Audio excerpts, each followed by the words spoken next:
laki-laki harus kuat tuh menurut gue salah satu beban terberat laki-laki tuh. Laki-laki tidak bercerita tuh emang mendem tuh. Sekarang gue paham kenapa banyak laki-laki yang suicide.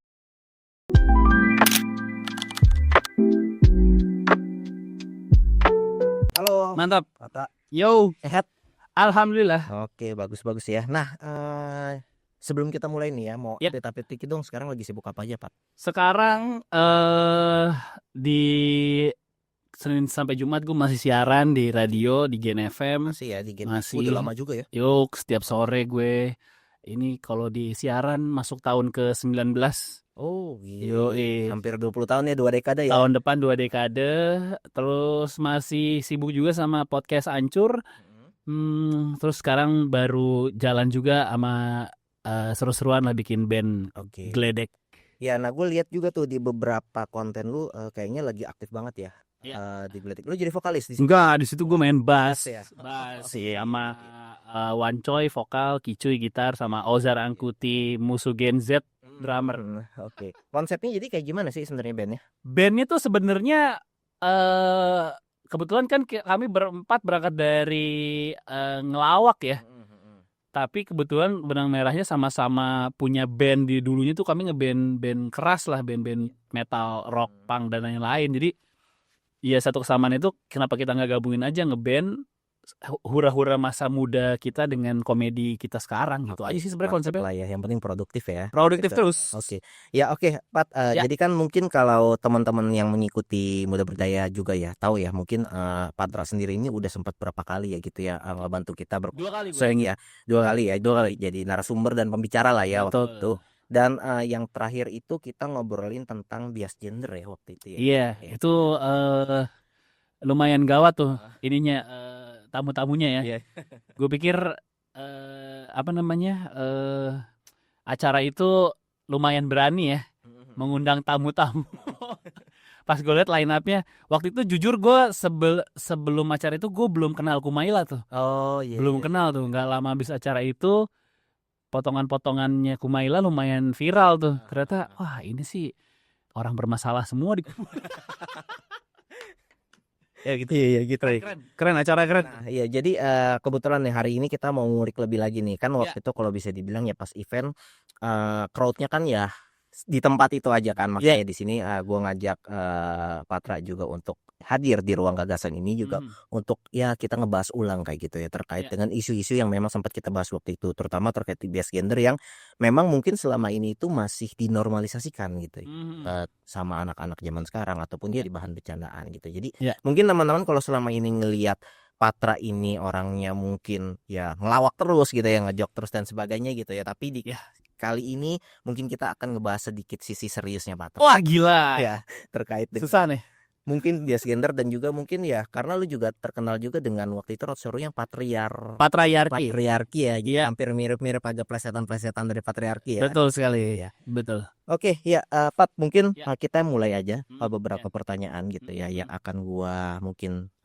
sampaikan dan mungkin Patra sendiri nanti bisa ya memberikan gagasannya atau idenya gitu sesuai dengan nama podcast kita di Ruang Gagasan ini. Ya, pertama ya Pat, kalau misalnya kita ngedenger soal bias gender ya, apa sih yang ada di pikiran lu sendiri gitu loh? Bias gender tuh sampai hari ini masih banyak ngasih privilege buat laki-laki sih. Harus diakui ya. Tapi si laki-laki tuh ya palingan nih dari pandangan gue ya, si bias gender itu harus diakui memang banyak menguntungkan laki-laki, tapi pergerakannya juga membingungkan laki-laki harus berbuat seperti apa di zaman sekarang ya kalau gue ya. Udah sih kayaknya kalimat itu aja sih. Ya oke, mantap lah. Ya karena kadang-kadang gini ya, kalau kita ngomongin bias gender ya, ya ini hal yang nyata gitu ya. Tapi yang kadang-kadang kita sering temukan itu hanya menjadi sebuah diskusi. Betul. Diskusi akademis dan sebagainya gitu ya. Nah, menurut lu sendiri ya, sebenarnya masyarakat umum ini itu sadar nggak sih akan fenomena ini? Kalau di daerah perkotaan, kota-kota besar sih gue rasa generasi yang mungkin dari milenial sampai sekarang ke mungkin kalau Gen Alpha masih kecil-kecil. Gen Z lah ya. Gen Z sih udah, apalagi Gen Z ya, Gen Z sih kayaknya udah agak lebih concern ya dengan masalah ini. Udah apalagi kalau kita skalanya Jakarta lah ya. Gue mungkin dari nggak bisa ngomongin Indonesia, mungkin skala orang Jakarta udah lebih concern lah dibandingin mungkin waktu 10 tahun yang lalu. Mungkin sekarang udah jauh lebih progresif sih menurut gue ya. Iya, oke. Untuk ini Ya, kalau kita ngomongin base gender kan pasti kan ya mungkin beberapa teman-teman di sini juga masih bingung apa sih kayak gitu ya. Nah, mungkin kita masuk aja langsung ke contoh nyatanya, misalnya yang paling ya terjadilah dalam kehidupan sehari-hari. Sebenarnya kan kalau bahasa gampangnya bias gender tuh cowok harus begini, cewek harus begitu, gitu kan sebenarnya kan. Kalau contoh paling nyata, gue nggak tahu kalau di pergaulan Gen Z ya, tapi kalau di dunia pekerjaan yang masih sering terjadi tuh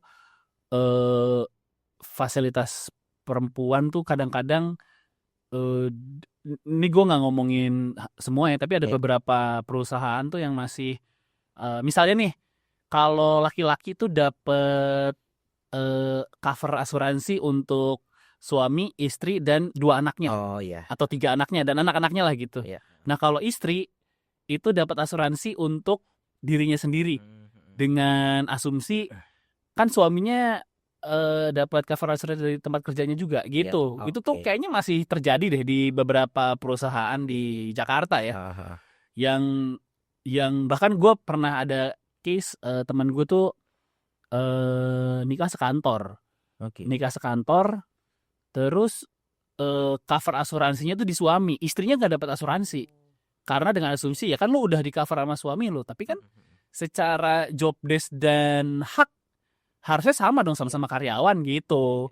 Jadi itu sih kalau gue yang masih gue lihat secara nyata ya di lingkungan pekerjaan lah.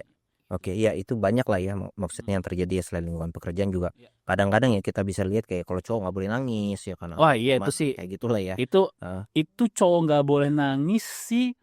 Gue rasa gini, cowok nggak boleh nangis sekarang malah udah nggak terlalu tuh. Nggak terlalu ya. Itu didikan mungkin kita waktu kecil ya. Jadikan VOC ya. Iya, cowok jangan nangis. Sekarang artis-artis K-pop tuh kalau manggung nangis loh. Drakor-drakornya pun sama ya. Iya nggak. Gue pernah nonton salah satu konser band K-pop. Abis itu si idolnya ini sebutannya idol nggak sih? Gue juga. Ya idol. Ya pokoknya si satu personilnya ini kayaknya terharu dengan bahasa apa, gue juga lupa lagi detailnya dia ngomong apa. Terus dia nyanyi, di tengah-tengah nyanyi terus dia kayak nitikin air mata, terus kayak penonton wah gitu. Jadi laki-laki menitikan air mata mah sekarang kayaknya udah jadi komoditas dan bisa dieksploitasi juga, malah jadi duit juga. Jadi kayaknya bukan sesuatu hal yang memalukan juga ya kayaknya. Ya berarti udah ada beberapa nilai yang mungkin bergeser ya sebenarnya. Iya, udah ada ngelihat sisi rapuhnya laki-laki tuh udah nggak, ya paling nggak ini yang udah mulai dibiasakan ditunjukkan tuh nggak apa-apa. Kayaknya ya. Iya sih, ya terlihatnya seperti itu ya. Nah, kalau kita ngomongin tadi ya, kan kebanyakan juga yang kita tahu nih beberapa hal yang bias gender ini terjadinya itu di hal-hal kecil atau hal-hal yang ya daily life kita lah ya gitu ya. Menurut lu sendiri ya Pat, ada nggak sih faktor pembentuk utamanya gitu loh? Apakah mungkin pendidikan, keluarga, sejarah kita? Sebenarnya kalau ngelihat dari ini, gue sulit nih. Kalau nggak menghilangkan sisi culture, ya kan turun temurun.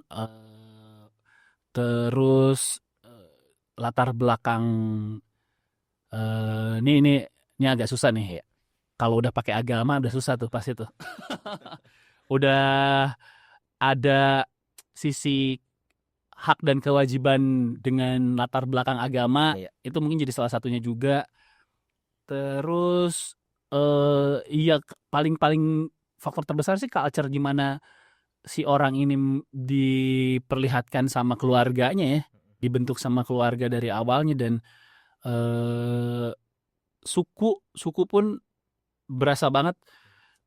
Gue tuh lahir dari keluarga besar Minang, wah ini rame nih kalau gue.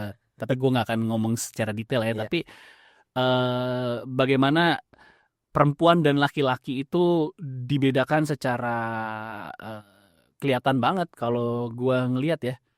Tapi dari satu sisi kalau gue juga sering diskusi sama keluarga gue, kenapa perempuan seperti ini, kenapa laki-laki seperti ini. Tujuannya sih sebenarnya melindungi perempuan, tujuannya semua itu tujuan. Ya kan kalau lo tau lah kalau laki-laki Minang tuh harus keluar dari rumah, umur dewasa sudah harus keluar dari rumah. Terus ada juga ya, ini nggak semuanya, ada juga kayak masa cewek keturunan Minang nggak bisa masak. Itu tuh kayak masih sering terjadi gitu. Ya menurut gua nggak salah, tapi kan nggak apa-apa juga kalau si perannya pada akhirnya si laki-laki Minang juga ternyata kalau di restoran Padang itu yang banyak jago masaknya itu laki-lakinya kan sebenarnya kan. Iya. Servingnya itu banyak banget gitu. Jadi cuman ya peran itu nggak bisa dilakuin di rumah aja gitu. Ini kalau main adu jago-jagoan masak, laki-laki juga banyak yang jago masak gitu. Kalau cuman sekedar masak ya. Jadi tuntutannya kayaknya di zaman sekarang udah bisa dinegosiasi deh, nggak harus sekaku itu kalau menurut gue ya. Ya berarti ya nggak bisa dipungkiri ya, mungkin apalagi kalau kita di Asia ya kita ya. Benar. Faktor-faktor tadi keluarga mungkin. Asia juga. Norma-norma sosial, adat, budaya, agama bahkan ya kayak gitu ya. Itu Asian value ya. Asian value ya. Rame lagi. Wah rame lagi ntar ya. Asian value itu. Asian value. Nah jadi kalau misalnya dilihat gitu ya, memang apa karena faktor ya.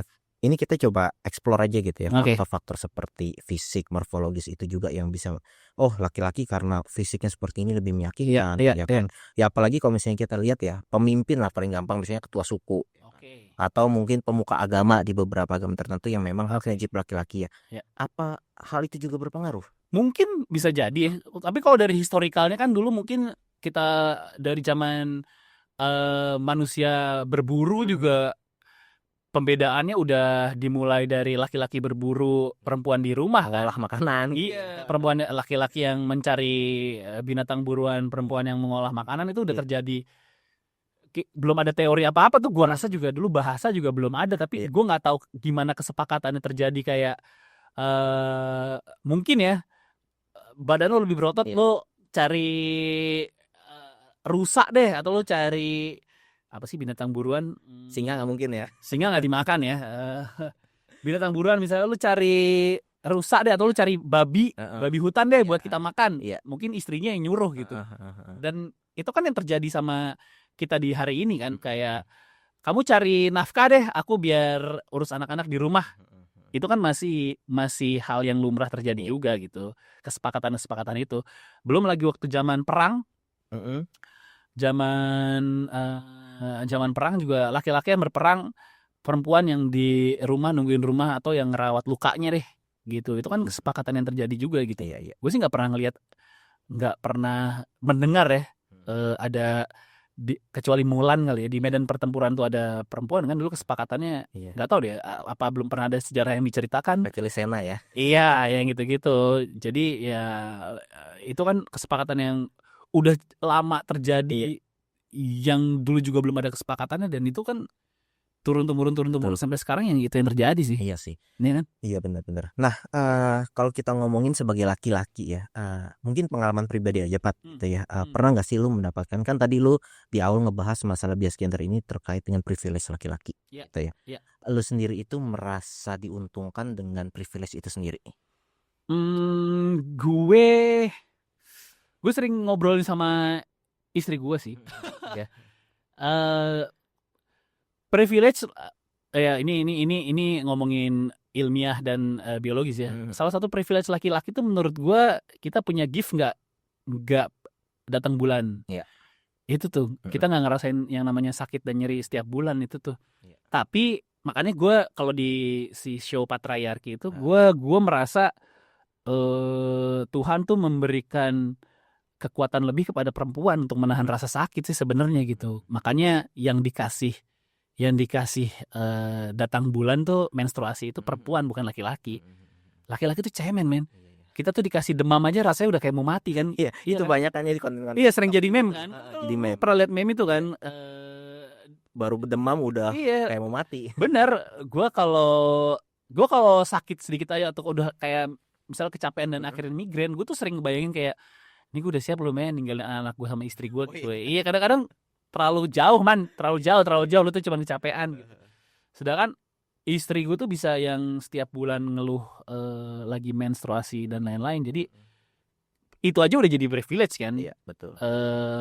Dan itu kan jadi ini juga jadi apa namanya menstruasi dan hamil dan melahirkan pun akhirnya jadi regulasi di dunia kerjaan. Banyak akhirnya beberapa perusahaan yang berpikir lebih dari 2 kali mungkin untuk menerima perempuan menikah untuk diterima di kantornya dengan asumsi nanti kalau dia hamil kantor gue ribet nih. Makanya sekarang soal apalagi di Indonesia ya soal izin cuti melahirkan sekarang berarti regulasi masih 3 bulan ya? 3 bulan. Masih 3 bulan ya. 3 bulan. Kemarin ada yang mau perjuangin 6 bulan nggak? Belum berhasil kayaknya. Iya, beberapa perusahaan swasta mungkin yang dari luar ya, base-nya dari luar itu udah 6 bulan ya. Ya kalau yang gue juga punya teman yang kerja di perusahaan multinasional bahkan si suaminya tuh dapat cuti paternity. Paternity juga dapat cuti 3 bulan tuh. Kalau di perusahaan yang lokal sih gue juga masih ragu tuh itu terjadi. Jadi privilege itu mah karena faktor bawahan ilmiah itu yang si laki-laki agak diuntungkan sih. Iya. Apalagi kalau gini sih, mungkin ya yang terjadi paling nggak di pertemanan gue. Kalau privilege laki-laki tuh nggak harus ikut acara sekolah anak. Bapak-bapak tuh banyak yang tidak banyak terlibat. Itu pun terjadi. Sebenarnya kalau gue tuh ya gak tau ya. Gue sih nanya teman-teman gue mereka nggak pernah ada yang tergabung dalam WhatsApp grup sekolah anak-anaknya ya. Tapi gue ada. Kalau gue ada. Jadi gue tuh bahkan ikut nimbrung. Enggak. Gue pernah sekali coba nyaut, terus oke mams, jadi gue disangka ibu. Ibu juga. Jadi kayak wah ini salah nih. Kayaknya di grup sekolah anak gue yang cuman ada bapak ibunya, mungkin cuman anak gue kali ya. Gue juga nggak pernah lihat ada bapak-bapak yang bersuara sih. Sebenarnya gue pengen kadang-kadang gitu ikut, cuman gue pernah satu waktu itu acara sekolah, kebetulan kan anak gue 2 tuh. Jadi kakaknya ada bukan kayak seminar ya, undangan orang tua lah dengan gurunya, adiknya juga. Jadi oke lah kita bagi tugas aja gitu.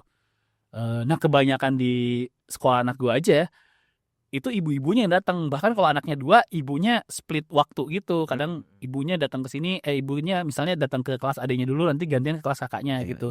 Padahal gue kan langsung bagi 2 aja karena menurut gue efektif gitu. Dan gue juga pengen tahu apa yang dilakukan sama anak gue kan. Progresnya. Iya progresnya gitu. Di kelas itu satu-satunya laki-laki, bapak-bapak cuman gue doang gitu. Dan itu masih terjadi sampai hari ini kan. Berarti kan kayak emang gue nggak tahu entah bapak-bapaknya sibuk atau bapak-bapaknya juga tidak mau terlalu banyak terlibat dengan kegiatan anaknya. Tapi ya itu sih masih bisa jadi privilege laki-laki sih. Tiap weekend lo nggak perlu ngurusin kegiatan anak lo, kenapa itu jadi tanggung jawab ibu gitu. Iya. Itu sih. Oke. Nah, ada nggak menurut lu yang mungkin lu merasa itu privilege, tetapi justru akhirnya mungkin sekarang lu sedikit berubah pikiran atau mungkin bahkan dalam taraf mungkin kok kenapa gua seperti itu ya, atau menyesali lah gitu. Ada nggak kira-kira? Privilege laki-laki tapi gue menyesali. Mungkin harusnya nggak begini nih, lebih ke situ sih. Kalau gue ngelihat situasi sekarang, laki-laki privilege ya. Laki-laki harus kuat tuh menurut gue salah satu beban terberat laki-laki tuh. Laki-laki tidak bercerita tuh emang mendem tuh. Sekarang gue paham kenapa banyak laki-laki yang suicide. Iya kan? Mungkin karena memang tekanan mentalnya agak susah tuh. Stigma laki-laki harus kuat tuh menurut gue malah emang justru blunder buat si laki-laki sendiri sih. Ya, karena akhirnya harus dipandang seperti itu terus kayak Superman ya. Yes, bener. Gue juga kadang-kadang bukan iri ya. Gue kadang-kadang ya iri kali ya. Misalnya ke istri gue tuh, dia kok bisa dia dan pertemanannya tuh kok bisa segitu gampangnya bercerita ya sama teman-teman lainnya gitu. Kalau pertemanan laki-laki tuh nggak bisa, apalagi di umur di umur gua ya sekarang. Mungkin kalau waktu masih zaman kuliah SMA kita masih nongkrong tuh masih bisa ngomongin cewek gua nih gini-gini. Sekarang kan kayaknya agak sulit ya keterbukaan itu, paling cuman ke 1-2 orang aja gitu. Sedangkan kayak istri gue bisa ngomongin suaminya di WhatsApp grup geng dia gitu. Kok bisa gitu sih? Jadi kayak gue punya masalah, gue lepas hari ini, besok gue udah rilis gitu. Sedangkan buat laki-laki nggak bisa kayak gitu. Itu kayaknya salah satu stigma laki-laki yang menyiksa deh. Laki-laki harus kuat tuh. Jadi ada juga ya, maksudnya privilege tapi malah akhirnya bisa bikin blunder gitu. Ada. Menurut gue ya. Nah, Pat, menarik ya kalau yang sebelumnya lu bikin Ratsunya Patriarki itu sebenarnya boleh diceritain sedikit nggak sih latar belakangnya apa? Emang bener lu punya kepedulian terhadap patriarki ini sendiri atau emang lu melihat lah ya sedikit fenomena-fenomena yang memang akhirnya membuat lu resah? Waktu si Patriarki itu kan gue bikin tahun gue tulis 2021 sampai 2022 lah itu. Kayaknya itu perjalanan umur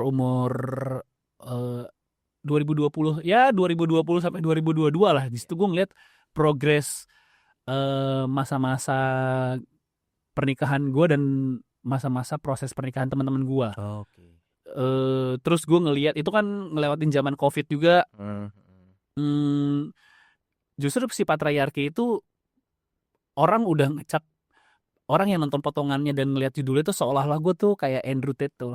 Kayak lo ini ya pengikutnya. Enggak, di situ tuh gue banyak, kalau banyak yang nonton, justru di situ gue banyak mempertanyakan fungsi laki-laki dan kayaknya gue banyak ngebela perempuan sebenarnya ya. Dari sudut pandang gue di momen itu emang gue jadi banyak banyak bingungnya terhadap fungsi laki-laki sebagai bapak dan sebagai suami sebenarnya itu. Gue ngelihat banyak teman-teman gue di zaman pandemi yang kehilangan pekerjaan, masalah ekonomi terus akhirnya mereka pisah. Di situ gue banyak ngelihat di sosial media, di Twitter lah ya, perempuan marah-marah, gerakan atau SJW yang dinamakan SJW feminis itu lagi banyak yang apa sih nih gitu. Di situ gue juga lagi banyak ngebaca istilah-istilah baru soal gender bias, gerakan feminis dan lain-lain. Di situ gue juga banyak ketemu orang nggak sengaja dari sisi pekerjaan atau tongkrongan yang concern mereka soal masalah perempuan. Jadi di momen itu emang kayaknya banyak ini aja, banyak ide yang dikumpulin, akhirnya ya udah gue sepakati jadi special show aja yang gue namain Patriarki aja. Mungkin Patriarki itu kayak patriarki dari sudut pandang Patra aja sih gue menyebutnya itu sih. Malah sebenarnya bukan menegaskan patriarki itu sendiri ya. Bukan. Justru gue banyak mempertanyakan kenapa sih sebenarnya gini, kenapa sih lu perempuan marah-marah gitu. Kita juga laki-laki kayaknya bisa deh diobrolin baik-baik. Tapi gue juga pengen ngasih tahu laki-laki lu tuh nggak sekuat itu loh. Ya salah satu materi gue tuh yang tadi, kenapa gue ngelihat sudut pandang gue berubah laki-laki nggak sekuat itu tuh sejak gue ngelihat istri gue ngelahirin.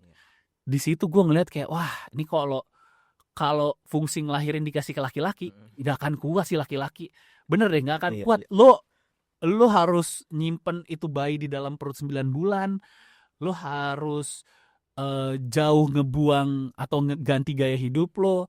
Lo harus coba deh lo suka main game, misalnya lo suka main game, tiba-tiba gara-gara lo hamil, lo nggak boleh main game lagi selama 9 bulan.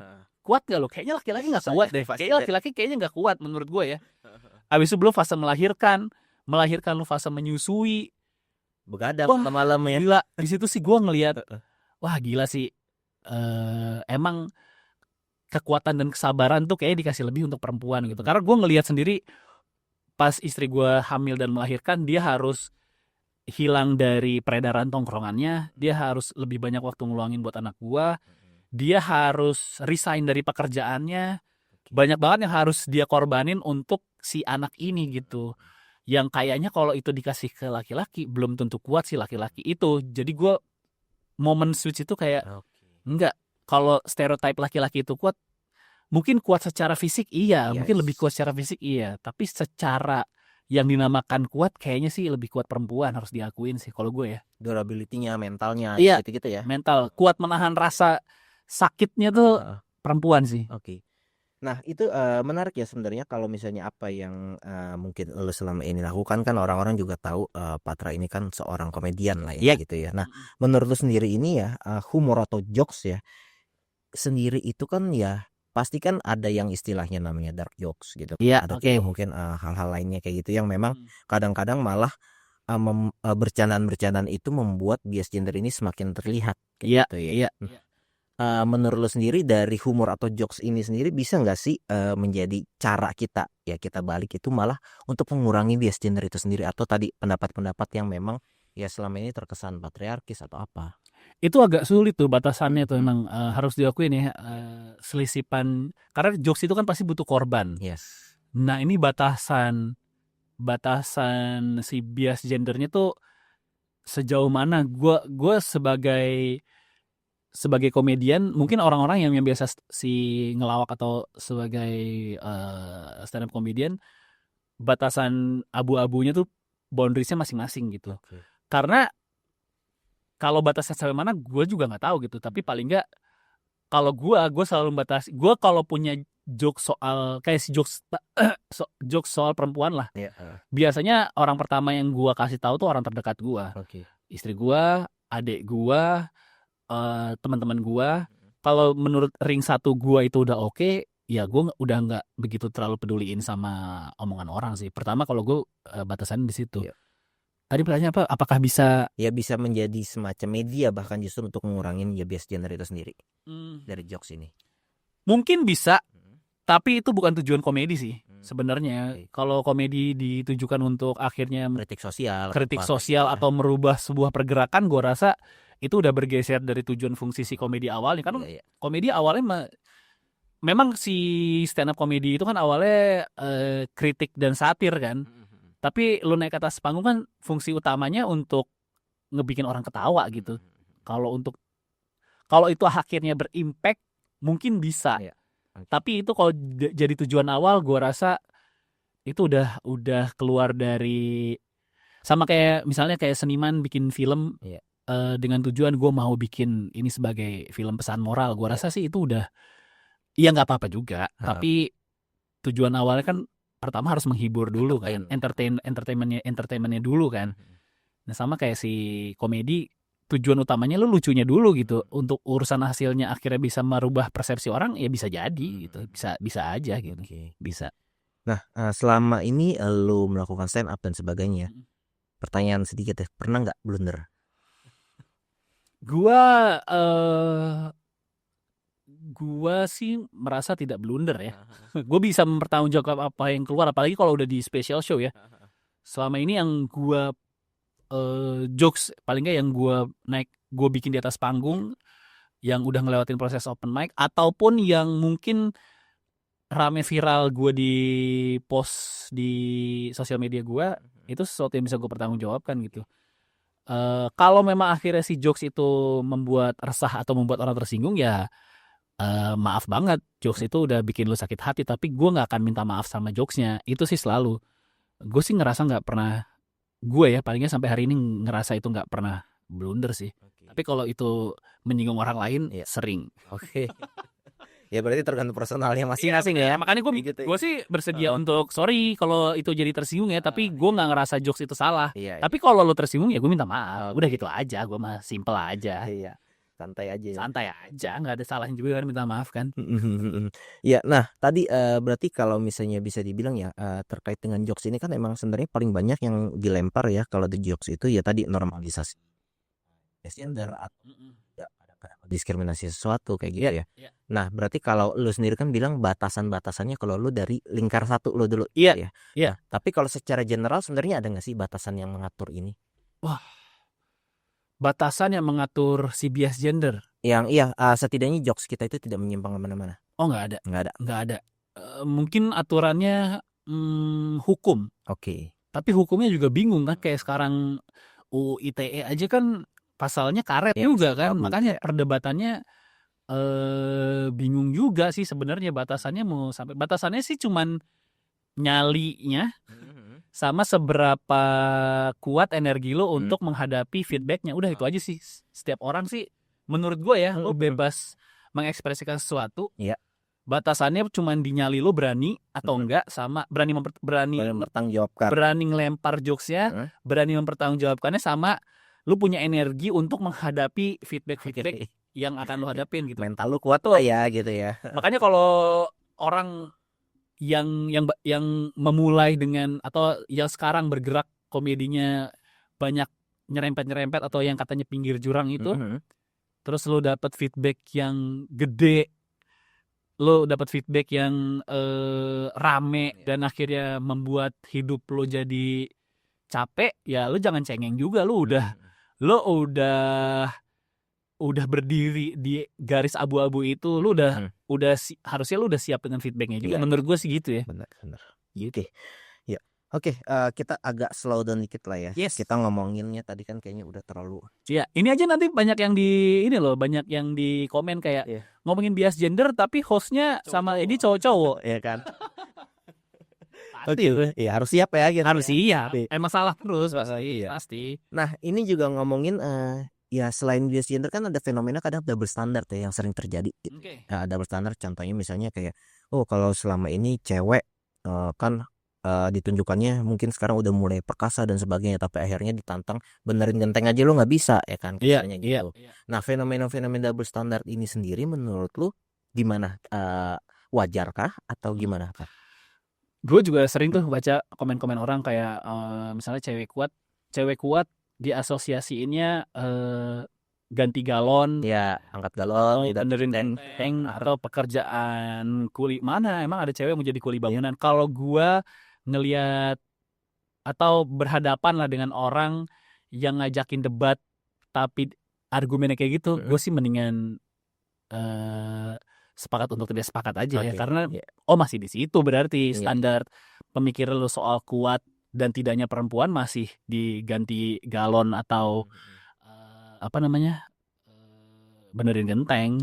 Jadi belum bisa sampai level sama lah kayak soal ngomongin hak dan kewajiban perempuan, tapi argumennya masih split first date, split bill salah atau enggak. Menurut gue, ini masih jauh nih untuk bisa diskusi lebih jauh lagi. Kalau masih di situ ya, kita udah pasti banyak sepakat nggak sepakatnya nih, gitu kalau gue ya. Karena kayaknya kalau yang gue lihat sekarang ya mungkin semenjak era sosial media makin berkembang ya, hal-hal yang dulunya mungkin nggak disadarin gitu ya. Contohnya ya tadi split bill atau princess treatment ya, gitu kan.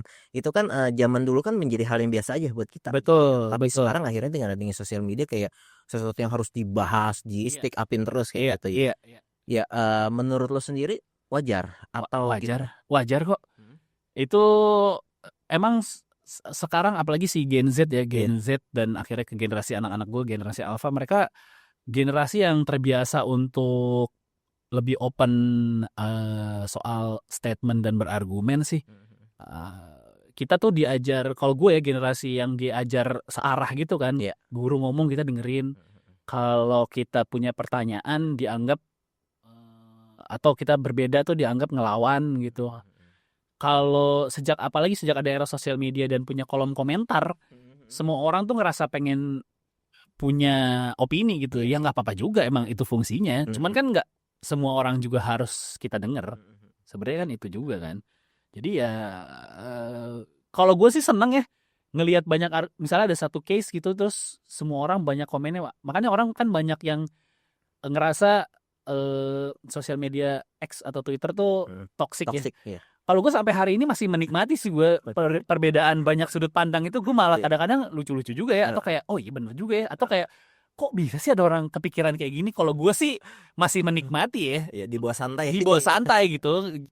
Opini-opini yang bagus sama opini sampai tolol tuh masih banyak soalnya. Jadi ya gue sih masih menikmati ya. Masih menikmati. Karena gue juga orang yang menghormati semua orang boleh beropini sih. Kalau gue ya nggak boleh ada yang dilarang untuk beropini, itu nggak boleh dilarang. Nggak boleh dilarang. Oke, menarik ya.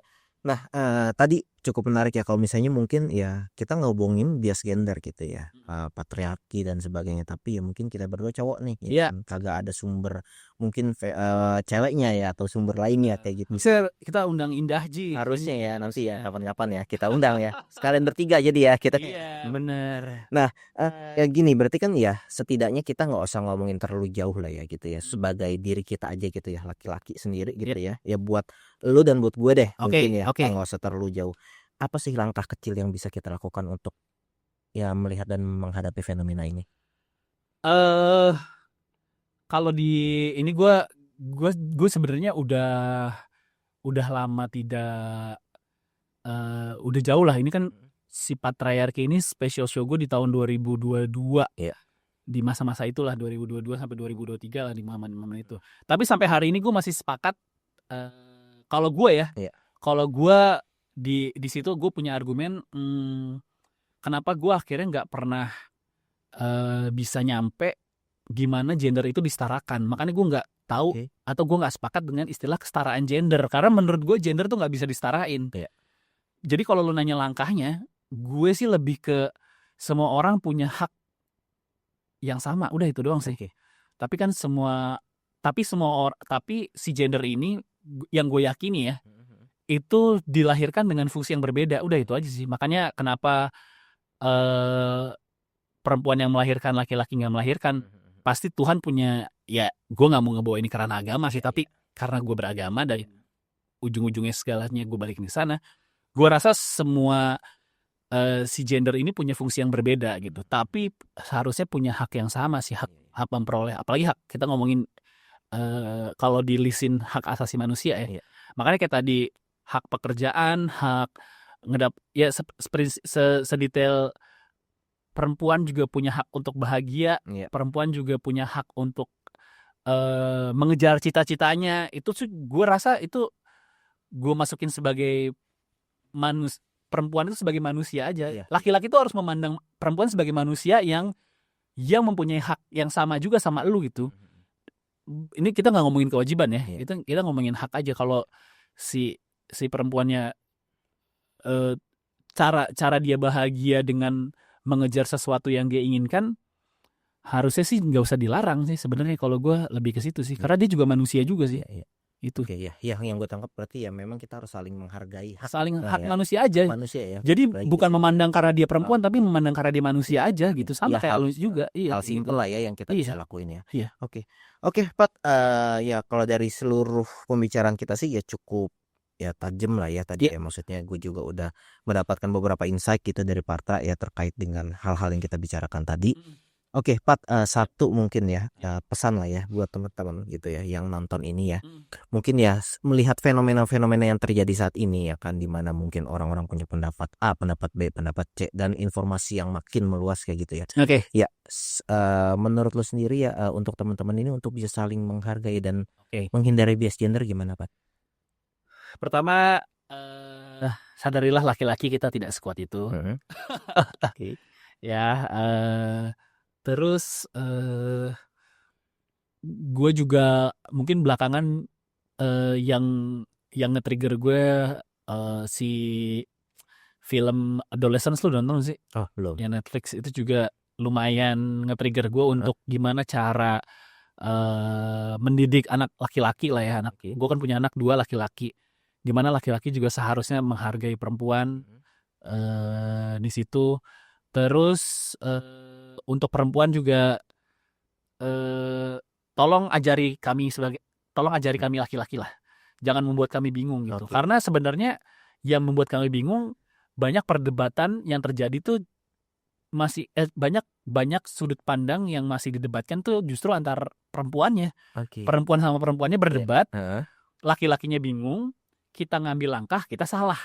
Itu tuh gue rasa yang terjadi. Contoh misalnya yang sering terjadi lah soal persepsi laki-laki di rumah ngurus rumah tangga, perempuan yang mencari kerja.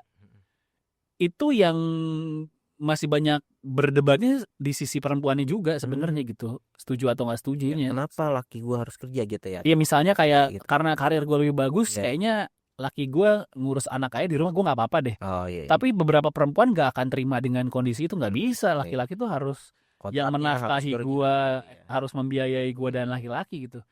Ya lu sepakatin dulu boleh atau enggak nih, biar laki-laki juga nggak bingung gitu. Karena kan yang kita tahu, kita harus keluar rumah nyari duit buat keluarga nih. Tapi kalau perempuannya boleh, beneran boleh, gue juga mau sih. Gue juga mau kok, cuma tiap hari ngantar anak, terus nungguin anak gue ngopi-ngopi sama teman-teman gue, terus mereka pulang nganterin les, gue juga mau gitu. Cuman masalahnya society-nya bisa nggak kayak gitu. Dan kebanyakan yang gue tahu ya, dan itu yang terjadi kenapa akhirnya faktor ekonomi jadi faktor terbesar perceraian di lingkaran yang paling gue lihat, itu yang terjadi sih kayak gitu ya. Udahlah laki-lakinya tidak berfungsi sebagai pencari ekonomi, dan dia nggak dilatih untuk mengurus rumah tangga, jadinya istilah mokondo tuh jadi keluar ke si laki-laki gitu. Ya itulah. Karena ya tadi ya nggak bisa memenuhi salah satu peran. Salah satu peran. Iya, seandainya kalau salah satu peran bisa dipenuhi ya masih bisa stabil lah ya. Betul. Makanya perempuan tuh lebih kuat udah ya. Mereka bisa ngambil segala macam peran. Ngambil pencari ekonomi bisa, di satu sisi ngurus rumah tangga.